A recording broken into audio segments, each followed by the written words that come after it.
Good morning বন্ধুরা, কেমন আছো তোমরা? আশা করছি তোমরা সকলে খুব ভালো আছো আর আমিও খুব ভালো আছি। আজকে আমি তোমাদের মুখে কথা কিছু বলছি না, কারণ চারিপাশ থেকে না প্রচুর আওয়াজ আসছে। আজকে আমি তোমাদেরকে দেখাবো আমার এই পুরো বাড়িটা তোমাদের ঘুরে দেখাবো। তোমরা অনেক দিন থেকেই বলছো দিদি ভাই তোমার এই বাড়িটা একটু ঘুরে দেখাবে না, তো তোমরা বলেছো আর আমি সেটা রাখবো না, সেটা কি করে হয়? ঠিক আছে, তোমাদের তো দেখাবো। আর তোমরা প্রতিদিন বলো না দিদি তোমার ভিডিও দেখে, তোমার কথাগুলো শুনে আমাদের মন থেকে কিন্তু ভীষণ সাহস পায়। তাই এই ছোট্ট বাড়িটা দেখার আগে আমার পুরনো বাড়িটা দেখে নিতে হবে, তবে তোমরা এই ভিডিও দেখেও তোমাদের মনে কিন্তু অনেক সাহস আসবে। বাথরুমের ওপরে, ঠিক আছে, বাথরুমটার পুরো ঢালাই করে নিয়ে ওপরে। তো এই হচ্ছে আমার পুরো মাটির ঘরের যে ভিউটা, খুব সুন্দর একটা মানে দেখায়, দেখতে খুব ভালো লাগে। কিন্তু কি বলতো, কষ্ট খুব আছে এর মধ্যে। আমি জানি কি এরকম অনেকেই আছে মাটির ঘরে। তো এটা আমার হাতে লাগানো একটা গাছ, পেয়ারা গাছ। তো পেয়ারাটা এতটা ভালো খেতে, তোমার মানে বলে বোঝাতে পারবো না। আর এটা হচ্ছে আমাদের তুলসী মঞ্চ। এখানেই পুজো আচ্ছা, আজকেও আমি স্নান করে জল দিয়ে পুজো করেছিলাম। আর এটা হচ্ছে আমরা যেহেতু কর্মকার, তাহলে সেটা আমাদের কামারশাল, ঠিক আছে। আর এটা হচ্ছে আমাদের মেন দরজা। আর এটা ঢালাইয়ের মতন করা আছে, দেখছো না? তো বাইক ওঠাতে অসুবিধা হতো। আর আমার রান্নাঘর, শখের রান্নাঘর বলতে দেখো এই রান্নাঘরটা এখনও পর্যন্ত দেখো ইট দুটো রাখা আছে না, এর মধ্যে আমি ওভেনটা রাখতাম। রেখে আমরা কিন্তু এইটুকুর মধ্যে, মানে স্পেসটা এত ছোট ছিল, হাওয়ার জন্য এইদিকে বস্তা দিয়ে ঘিরে দেওয়া হয়েছিল। আর এইটুকুতে গ্যাস রেখে আবার বসে রান্না করতে হতো, খুব কষ্ট হতো। একদম পুরো পিঠের উপরে রোদ পড়তো, মামনি রান্না করতো বেশিরভাগ দিন। তো তারপরেও কিন্তু খুবই কষ্ট করে এই জায়গাটাতে, মানে কি বলবো। আর এইখানে দেখো এখনও আমাদের সেই চৌকিটা রাখা আছে। আর ওপরে দেখো এরকম আমাদের যে সিলিংটাও এরকম, আর ফ্যানটাও লাগানো আছে। আর এটা হচ্ছে একটা রুম। তো ঠিক এটা আমাদের রান্নাঘরও বলতে পারো, ঠাকুর ঘরও বলতে পারো, সব রকম। কারণ এখানে সব কিছুই থাকতো, আমাদের ঠাকুরও থাকতো, আবার রান্নাবান্নাও থাকতো, আর সমস্ত জিনিসপত্রও এখানে থাকতো। তো দেখো এখানে যত রান্নাবান্নার জিনিসপত্র এইভাবে দেখো এইভাবে কাঠ দিয়ে এইভাবে রাখা থাকতো। আর এই জায়গাটা দেখছো, এখানটায় আমার ঠাকুর ঘর ছিল। এই জায়গাটা এখনও দেখো এরকম হয়েই পড়ে আছে। তো ঠাকুর ঘর এইরকমভাবে কোটোগুলো রাখতাম। তো ঠাকুর ঘর বলতে আলাদা করে কিছু ছিল না, আর এইখানটাতে আমরা রান্নাবান্না করে রাখতাম। আর মাঝে মাঝে কী হতো বলো তো, সাপও ভেতরে ঢুকে থাকতো। মানে ইঁদুর গর্ত করতো, মাটির ঘর তো, ইঁদুরে গর্ত করতো, আর ইঁদুরের যে গর্ত দিয়ে, সেই গর্ত দিয়ে কিন্তু সাপ চলে আসতো। এত বড় বড় সাপ থাকতো, মানে ভাবতে পারবে না, এত ভয় লাগতো। আর এটা দেখো মাটিরই একটা, মানে কি বলবো, আলমারির মতন করা আছে, ওখানে বিছানাপত্র রাখা থাকতো। আর এই হচ্ছে আমাদের সিঁড়ি। কার কার এরকম ঘরে আছে বলো তো, অবশ্যই কমেন্ট করে জানাবে। এরকম মাটির সিঁড়ি, এগুলো সব কিন্তু মাটি দিয়ে লেপতে হতো, খুব ভালো। মানে যখন লেপা হতো না, তো খুব ভালো হতো। আর ঠিক এই যে জায়গাটা দেখছো, এইখানে কিন্তু আমি মেশিন রাখতাম। মানে এখনও দেখো জলের দাগ আছে, মানে ঠিক এইখান থেকে বেয়ে এসে আমার মেশিনের উপরেই জলটা পড়তো। ছুটতে এসে বৃষ্টি হলে আগে মানে বস্তা দিয়ে ঢেকে রাখতাম। আবার কোনো কোনো সময় কী হতো, মেশিনটা আমার রুমের মধ্যে নিয়ে যেতাম, আর খাটের উপরে বসে, মানে মেশিন রেখে টুল রাখার মতন জায়গা ছিল না, এই স্পেসটা ফাঁকা দেখছো, এখানটাতে আমার স্টুডেন্টরা সেলাই শিখতো। তো ওরাও খুব কষ্ট করে আমার সঙ্গে সেলাই শিখেছে। আর এইভাবে দেখো বস্তা দিয়ে পুরোটাকেই আমি সিলিংটাকে ঢেকেছিলাম। কেন জানো তো? কারণ নিচ থেকে না খড় কুটো আর কানকুটারি বলে, মানে জানো তো কানকুটারি কি, তো ওইগুলো কিন্তু খুব পড়তো, খুব খুব মানে কি বলবো, পোকা মাকড়ে গোটা ঘর ভর্তি, সাপ ব্যাং ইঁদুর টিকটিকি, মানে কোনো কিছু বাদ নেই ঘরের মধ্যে। আর এই যে রুমটা দেখছো, এটা হচ্ছে আমার বেডরুম। বেশিরভাগ সময়টাই কিন্তু আমার এই রুমের মধ্যে কাটতো, খুব ভালো লাগতো এই রুমের সময় কাটাতে, সত্যি কথা বলছি। বেশিরভাগ সময়টাই কিন্তু আমার এই রুমে কাটতো, কারণ 13টা বছর কিন্তু আমি এই রুমের মধ্যে ছিলাম। তো এই হচ্ছে আমার জানালা। জানালাটা দেখছো এখন কিন্তু পুরোটাই খুলতো না, এই জানালাটা কিন্তু পুরোটাই খুলতো না। আর খুলেই দেখো আমাদের বাঁশতলা, মানে বাঁশঝাড় আমাদের জানালা থেকে দেখতে পাওয়া যায়। এই ওপরে দেখছো না, এই যে বললাম ঝরে ঝরে পড়তো, তার জন্যে একটা প্লাস্টিক দিয়ে কভার করে দিয়েছে। আর এখানে দেখো আমার এখনও কিছু কিছু জিনিস এখানে রয়ে গেছে। তো সিঁদুর কোটোটা হাতে নিয়ে নিলাম। তো দেখো এইভাবে পর্দাও দিয়ে দিয়েছি নাইটিকেটা। আর এই যে যেটা দেখলে বাক্সটা ওখানে নিয়ে গেছি, এখানে থাকতো, এখানে একটা খাট থাকতো, আর এখানে একটা আয়না থাকতো। বাস এইটুকুই আমার, আর এইটুকুর মধ্যে স্পেস থাকতো। ওর মধ্যে আমি মেশিনও রাখতাম। তো ঘরটা বেশ সুন্দর করে সাজিয়ে গুছিয়ে রাখতাম। আর এই জানালা দিয়ে আমাদের বাড়ির ভিউটা দেখো কতটা সুন্দর লাগছে। আর ওই যে টিনের ওপরটা দেখছো, ওইখানে আমাদের সমস্ত কিছু লোকজন আসলে ওখানে শুতো। তারপরে নিচটাতে বাইক রাখা হতো, এই যে গড়ানোর মতন করা আছে, বাইক রাখা হতো। অনেক কিছুই মানে স্মৃতি বলো জড়িয়ে আমার আছে। মাটির ঘরটা, এই ঘরটাই ঠিক এই ঘরটাতেই আমি কিছুদিন আগেও ছিলাম, তবু আমি এই ঘরটাকে খুব সুন্দর করে সাজিয়ে রাখতাম, কারণ এই ঘরটাতে আমার বেশিরভাগ সময়টাই কাটতো। আর সত্যি কথা বলতে মনে পড়লে এখন খুব মানে মন খারাপও করে। যতই হোক 13টা বছর এখানে ছিলাম, একটা মন খারাপ কিন্তু আসেই, মানে চোখ দিয়ে একটা জল আসেই, কিন্তু কি যতই হোক এখানে কিন্তু অনেক দিন এখানে ছিলাম। তো যাই হোক, ঠিক এই জায়গাটাতে তোমাদেরকে এইখানটাতে মেশিনটা রাখতাম, আর ঠিক এইখান থেকে বৃষ্টি হলেই কিন্তু এখান থেকে মেশিনের উপরে জল পড়তো। আর যেই বৃষ্টি আরম্ভ হতো ছুটতে এসে এখানটাতে মেশিনের উপরে একটা প্লাস্টিক দিয়ে দিতাম, আর এখানে মেশিনের টুকটাক জিনিসপত্র আমি রাখতাম। আর এখানে আমার ছাত্রীরা সবাই কাজ করতো এইটুকুর মধ্যে, কত কষ্ট করে ওরাও কাজ করেছে। আর এখন এইরকমই যেমন দেখছো এরকমই ছিল, তবে একটু এখন নোংরা হয়ে আছে, তখন একটু পরিষ্কার পরিচ্ছন্ন থাকতো। আর এইভাবেই আমি দিয়েছিলাম, এগুলো সব আমি তৈরি করে এখানে দিয়েছিলাম, যেহেতু ধুলো নোংরা সব পড়তো। আর এটা হচ্ছে আমার বেডরুম, তোমাদেরকে তো দেখালাম। তো কেমন লাগলো বলো আমার এই ঘরটা, আর কেন বলি কি খুব কষ্ট করে ওই জায়গাতে পৌঁছেছি, কারণ কতটা কষ্ট তোমরা দেখে বুঝতে পারছো কি কতটা কষ্ট হয়।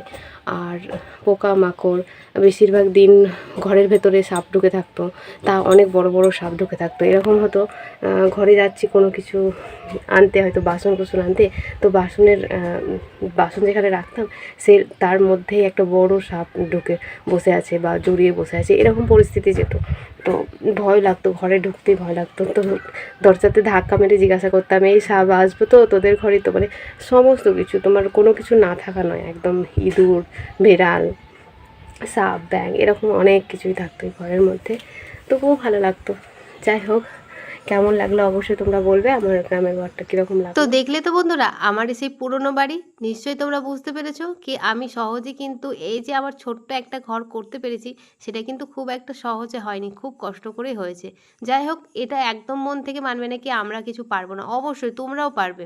তো দেখো এই ঘরটা দেখানোর আমি প্রথম থেকেই দেখাচ্ছি একদম বাইরে থেকে। তো কিছু এখানে গাছ লাগিয়েছি, সেই গাছগুলো তোমাদের সাথে শেয়ার করলাম। আর এটা হচ্ছে বাইরের দিকে দেওয়াল, দেখো এখানে আমার সেই পিকে ফ্যাশনের যে পোস্টারটা সেটা এখানে লাগানো আছে। তো ওটার না ওই নামেই কিন্তু আমার এই যে পুরো যেটা তোমাদের চ্যানেলের নাম দিয়েই কিন্তু এটা হয়েছে। তো এটা হচ্ছে আমার বাইরের যে গেটটা সেটা। তো আমাদের এক ছাদ ঘর, সবেই নতুন ঘরটা হয়েছে মানে ১ বছর মতন হলো। তো এখানে যেই এই বাড়ির নামটা দেওয়া হয়েছে প্রফুল্ল নিকেতন, মানে আমার শ্বশুরমশাইয়ের নাম হচ্ছে প্রফুল্ল। সেই হিসাবেই কিন্তু নামটা দেওয়া হয়েছে। আর এখানে ২০২২ দেওয়া আছে, যেহেতু মানে যেদিন কাজটা শুরু হয়েছে সেই ডেটটা কিন্তু এখানে দেওয়া আছে। আমাদের কিন্তু আসা ১ বছরও এখনও কমপ্লিট হয়নি। আর এদিকেও একটা দরজা আছে, তাই ওখানে একটা সিঁড়ি করা আছে। আর এখানে আছে পাশে কলিং বেল। বেলটা আর বাজিয়ে তোমাদের শোনালাম না। আর এই হচ্ছে আমাদের গেট। তো গেটটা খুলেই কিন্তু আমাদের এই যে দেখো এখানে একটা পাপোশ রেখেছি। পাপোশটা এই বাড়িতে মানে এই পুরনো বাড়ি থেকেই কিন্তু আনা কিছু কিছু জিনিস, বেশিরভাগ জিনিস পুরনো বাড়িতেই ছিল, সেখান থেকেই নিয়ে আসা। তো এই হচ্ছে আমাদের মেন গেট। অবশ্যই কিন্তু তোমরা জানাবে কি আমার এই পুরনো বাড়ি আজকে ওটা দেখানোর কারণই হচ্ছে তোমরা যাতে মন থেকে একটা মানে মন থেকে তোমরা অনেকেই বলো না কি দিদি আমরা গ্রামে থাকি আমরা কি পারবো সব কিছু, না গো, মনের যদি ইচ্ছে থাকে তাহলে অবশ্যই পারবে, কেন পারবে না? আমরা গ্রামের মেয়ে বলে কিছু করতে পারি না, মানে গ্রামের বউ বলে কি কিছু করতে পারি না? অবশ্যই পারি। আর শহরের মেয়েরাও কিন্তু খুব ভালো হয়, আমি কিন্তু শহরের মেয়ে গ্রামের বউ, বুঝেছো তো? তাই শহরের মেয়েদের মধ্যে একটা জিনিস থাকে, ওদের মধ্যে না কিছু করার একটা ইচ্ছে থাকে। আর আমি জানি আমার যে গ্রামের বন্ধুরা আছে তাদেরকেও কিন্তু আমি এরকমই করে তুলবো। যাই হোক সেসব কথা বাদ দাও। এখানে দেখো আমার ছেলে একটা হ্যাঙ্গিং করেছে। এখানে দেখো লেখা আছে নেভার গিভ আপ। মানে এখানেও বলা হয়েছে কোনো সময় হাল ছাড়বে না। কারণ আমি প্রত্যেকটা জিনিস এই জিনিসগুলো কিন্তু মেনে চলি। মন থেকে এরকম মন থেকে মানে ভেবে নিই কি না আমার দ্বারা হবে, কেন হবে না? কিন্তু মুখে আমি একটু কথা কম বলি, কাজে করে দেখাবার চেষ্টা করি। আর আমরা হচ্ছে ইন্ডিয়ান মাদার্স, বুঝতেই পারছো।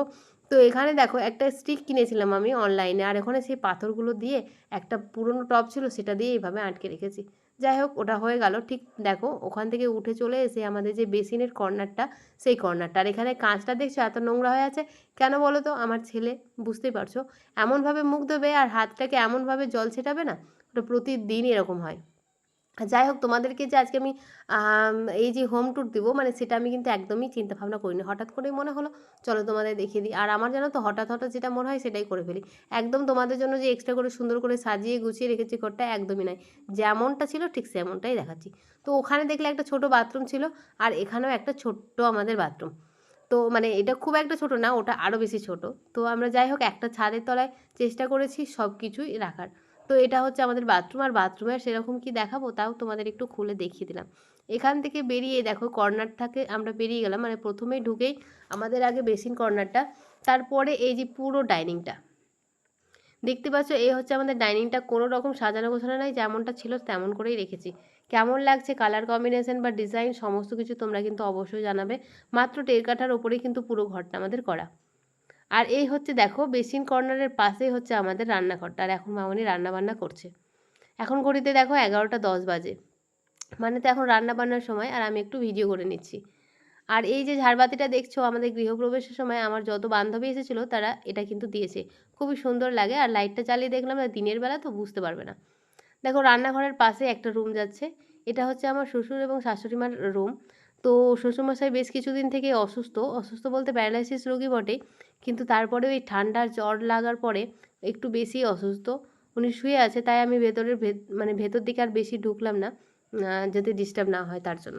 ঠিক পাশে আমাদের রুমটা, পাশাপাশি দুটো রুম। আর এই হচ্ছে আমাদের কালার ঘরের। আর কালারের হিসাবে কিন্তু আমাদের এই যে অনলাইন থেকে নিয়ে আসা, মিশো থেকে অর্ডার দিয়েছিলাম এই যে পর্দাগুলো, সেগুলো খুব ভালো এসেছে। কিন্তু আমরা দোকানে কিনতে গিয়ে দেখেছিলাম খুবই মানে দামটা বেশি। আর এখানে আর ওই পাশে দেখলে চাবি যে হ্যাঙ্গিং করা না, সেটা রেখেছি ওখানে, চাবি বা ঘড়ি এসব রাখার জন্য। আর এই হচ্ছে আমাদের রুমের দরজাটা। তো দরজাটা খুলে নিলাম, খুলে নিয়ে এখানে কিন্তু একটা পাপোশ রাখা আছে, এখানে একটা পাপোশ রাখা হয়েছে। বাস ঘরে ঢুকে আমি লাইটগুলো জ্বালিয়ে নিলাম যাতে তোমাদের দেখাতে সুবিধা হয়। এখানেও কোনো কোনো সময়, বেশিরভাগ ক্ষেত্রে কিন্তু আমি এখানেও ভিডিও করে থাকি, কোনো সময় এই দেওয়ালে করি বা কোনো সময় আবার অন্য দেওয়ালে করি। তো দেখো একদম গেটে ঢুকে আমাদের একটা সুইচ বোর্ড, আমি দেখো এটা পুরো দেখাচ্ছে আমাদের রুম থেকে, একদম সিঁড়িটা দেখা যায়। এখানেও দেখো 11টা 10 বাজে, এখানে আমি দরজাটা লাগিয়ে দিচ্ছি। তারপরে পুরো ভিডিওটা, আমার রুমটাই তোমাদের বেশি দেখার ইন্টারেস্ট থাকবে, আমি জানি তোমাদের ইচ্ছেটা থাকবে। তো দেখো দরজার পাশে আমাদের এখানে যেগুলো ডেলি ইউজ করে তোমাদের দাদাভাই, সেইগুলোই কিন্তু রাখা আছে। আর এই যে দেওয়ালটা দেখছো, এই দেওয়ালের মধ্যে কিন্তু আমি বেশিরভাগ সময় ভিডিও করি, তোমরা নিশ্চয়ই ভিডিওগুলো দেখলে বুঝতে পারবে। এখানে আমার পাশেই যেই আমাদের যে শোকেসটা আছে, ড্রেসিং আয়নাটা আছে, সেইখানেই কিন্তু দাঁড়িয়ে আমি ভিডিওটা করে থাকি অনেক সময়। কারণ এই যে দেওয়ালের যে কালারটা, সেটাতে না বেশি ভালো ফোটে তার জন্য। তো এই হচ্ছে আমার ড্রেসিং আয়না, খুবই শখের, খুব ইচ্ছে ছিল একটা ড্রেসিং আয়না হবে, বড় আয়নাতে মানে পুরো নিজেকে দেখতে পাবো, এরকম একটা আয়না আমার খুবই শখ ছিল একদম ছোট থেকে। বাবার বাড়িতেও কোনো দিন পূরণ হয়নি, আর শ্বশুর বাড়িতে প্রায় 13 বছর এটা কিন্তু পূরণ হয়নি। 13 বছর পর আজকে এই যে করতে পেরেছি, সেটা আমার খুবই শখের, খুব শখের একটা ড্রেসিং আয়না। জানি না কতটা সাজিয়ে গুছিয়ে রাখতে পারার সময় হয় না, মানে সাজিয়ে গুছিয়ে রাখার সময় হয় না, যতটুকু রেখেছি জাস্ট ডেলি। আর এত ধুলো পড়ে কি বলবো জানো, প্রতিদিন আমি মুছি আর প্রতিদিন ধুলো পড়ে। দেখো এই যে সাইডে যেই কী বলবো এগুলোকে, র্যাকগুলো করা আছে, সেগুলোর মধ্যে দেখো আমি একটু একটু সাজিয়ে রেখেছি। আর এই যে দুটো পুতুল দেখছো না, এটা তোমাদের দাদাভাইকে বিয়েতে আমি দিয়েছিলাম গিফট। আর ওখানে যে গাছটা দেখলে, ওটাও কিন্তু অনলাইন থেকে নিয়েছিলাম। আর এখানে একটা নৌকো দেখছো, এটা কিন্তু আমার মামা শ্বশুর এনে দিয়েছিলেন দীঘা থেকে। আর ওখানে পাশে একটা রেখেছি বুদ্ধ মূর্তি। আর ঠিক আমাদের ওপরে, মানে আমাদের যে ড্রেসিং আয়নাটা আছে ঠিক ওপরে আমরা রেখেছি যে হোম থিয়েটারটা, সেটা। আর ওপরে যে ছবিটা দেখছো, সেটা আমার ছেলের হাতে আঁকা, ও ছবি আঁকতে খুব পছন্দ করে, ওর অনেক হাতের ছবি আছে বুঝলে, খুবই সুন্দর সুন্দর, খুব সুন্দর, মানে কার্টুনের ছবিগুলো খুব সুন্দর আঁকে। আর এটা একটা ড্রয়ার আছে, আর এখানেও কিন্তু কাভার্ড করা আছে, মানে এখানেও বক্স করা আছে, এখানে অনেক কিছু জিনিস কিন্তু রাখা হবে। আর পাশে হচ্ছে আমাদের সেই আলমারি। তোমরা অনেকেই কমেন্ট করছো, দিদি ভাই আলমারিটা কোথায় কিনেছো, কোথায় কিনেছো? আমাদের নলহাটিতে ফতেপুর বলে একটা জায়গা আছে, সেখান থেকে কিন্তু নিয়েছি। ওখানে প্রচুর কালেকশন আছে, প্রচুর, মানে প্রচুর ভ্যারাইটিস আছে, এখান থেকে তোমরা নিতে পারো। তো আমরা অনেক পছন্দ করে, এই কালারটা আমাদের পছন্দ হয়েছে। মানে বেশিরভাগ ক্ষেত্রে কী হয়, বড় বড় সেই গোলাপ না হলে মানে প্রিন্টগুলো সেই বড় বড় আমার একদম ভালো লাগেনি। তো এটাই আমাদের দুজনেরই পছন্দ হয়েছিল, তাই এটাই নিয়েছিলাম। তোমাদের এত পছন্দ হবে সেটা ভাবিনি। তো এটার দাম নিয়েছিল 25,000 মতো না 30,000 মতো এরকম বটে, আমার খুব একটা মনে নেই। তো এই হচ্ছে আমাদের বেডটা। তো বেডে যে আমি একটা ভালো যে সুন্দর বেডশিট পেরে দেবো, সেটাও কিন্তু আমি করিনি। দেখো যেমনটা ছিল ঠিক সেরকমভাবে তোমাদের সাথে দেখাচ্ছি। এই হচ্ছে বেডশিট। আর এটা দেখছো পুরো বেডটা, আর এটা আমার দাদা বানিয়ে দিয়েছিল আমার যে বেডটা। এটা কিন্তু লোহার বেড, কিন্তু এখানে কি বলো তো, বক্স সিস্টেম করা আছে। আর এখানে দেখো এটা সেই যেদিন ধুলিয়ানে গিয়েছিলাম, সেখানে কিন্তু জগদ্ধাত্রী পুজো হচ্ছিলো, আর ওখানে মেলা হচ্ছিলো, তাই মা এটা আমাকে কিনে দিয়েছে, তাই এটা এখানে রেখেছি। আর এখানে দেখো এই যে মানি প্ল্যান্টের যেই আর্টিফিশিয়াল যে পাতাটা, সেটা কিনেছিলাম, সেটাও ওখানে ঝুলিয়ে রেখেছি। আর এই হচ্ছে আমাদের জানালা। আর যে পর্দাটা দেখছো এটাও কিন্তু আমরা মিশো থেকেই নিয়েছি। সমস্ত পর্দাগুলো সব মিশো থেকেই নিয়েছি। বেশ ভালো এসেছে। আমাদের তো মনে হয় আমি দোকানে কিনতে গিয়েছিলাম, শপিং মলে কিনতে গিয়েছিলাম, দামটা অনেকটা বেশি ছিল। আর এই দেখো একদম মাথার ওপরে রেখেছি আমাদের দুজনের ছবি। এটাও আমার মানে ভীষণই একটা ইচ্ছে ছিল, সুপ্ত ইচ্ছে বলতে পারো, মনের ভেতরে ছিল কি আমাদের একটা বেডরুম হবে, সেখানে আমাদের একটা বড় মতন ছবি হবে, সেই জিনিসটা ছিল। আজকে পূরণ হয়েছে। বললাম না যদি ইচ্ছে থাকে মনে আর মন থেকে। আমার হাজব্যান্ড সবসময় একটা কথা বলে, তোমাদের সাথে বারবার শেয়ার করেছি এই কথাটা, কি যার মন ভালো হয় তার নাকি সব ভালো হয়। আর সত্যি কথা বলো, সত্যি কথা আমি এটাও বিশ্বাস করি, মন থেকে তুমি যদি ভালো কিছু করো না, তোমার হাজার লোকে খারাপ বলুক, হাজার খারাপ চাক, কিন্তু ভগবান তোমার খারাপ কোনো দিন চাইবে না। তোমার ভালো হবেই হবে। তুমি দেখবে, মিলিয়ে নিও, তুমি মন থেকে যদি ভালো মতন কাজ করো, ভালো চেয়ে কাজ করো, দেখবে তোমার খারাপ কেউ করতে পারবে না। ভগবান তোমার সঙ্গে কিন্তু সব সময় দেবে। আমি সেটা সত্যিই খুব বিশ্বাস করি। আমার ফ্যামিলির লোক সত্যিই খুবই ভালো। আমার হাজব্যান্ড বলো, ছেলে বলো, শ্বশুর শাশুড়ি, বাবা মা সবাই প্রচুর সাপোর্ট করে, প্রচুর সাপোর্ট করে। আর ভগবান তো সবসময় আমার মাথার ওপরে আছে। আর তোমাদের মতন এত ভালো ভালো সাবস্ক্রাইবার পেয়েছি, এত ভালো আমার পরিবারের সবাই এতটা ভালোবাসা দাও, থ্যাংক ইউ সো মাচ। এতটা এই যে পর্যন্ত আসা সবার ভালোবাসা, সবার আশীর্বাদে। তোমাদের আশীর্বাদ থাকলে আমি চেষ্টা করছি প্রত্যেকটা মেয়ে যেন, আমি মন থেকে ভগবানের কাছে চাইছি প্রতিটা মেয়ে যেন একদম ভালো কর্ম করে এবং নিজের পায়ে দাঁড়াক, আর সবার নিজের নিজের যে স্বপ্ন ইচ্ছে আছে সেটা সবার যেন পূরণ হোক। তো এই হচ্ছে আমার ছোট্ট একটা রুম, বা ছোট্ট পুরো বাড়িটাই বলতে পারো। এই হচ্ছে ডাইনিংটা, পুরো ডাইনিং প্লেসটা। এখানে আমাদের একটা টিভি রাখা আছে, সেটা কিন্তু আগে কেনা ছিল, এখন কিনিনি। আর এই হচ্ছে আমার যেই জীবন, আমার সব কিছু সব কিছু আমার মানে এতটা ভালোবাসার জিনিস আমি ভাবতে পারিনি কে আমার জীবনকে এতটা ভাবে মানে এরকমভাবে পাল্টে দিতে পারে। তাই মেশিনটাকে আমি ভীষণ ভালোবাসি, খুবই ভালোবাসি। আর এই হচ্ছে আমার রিং লাইটটা, তোমাদের যে ভিডিও দিই।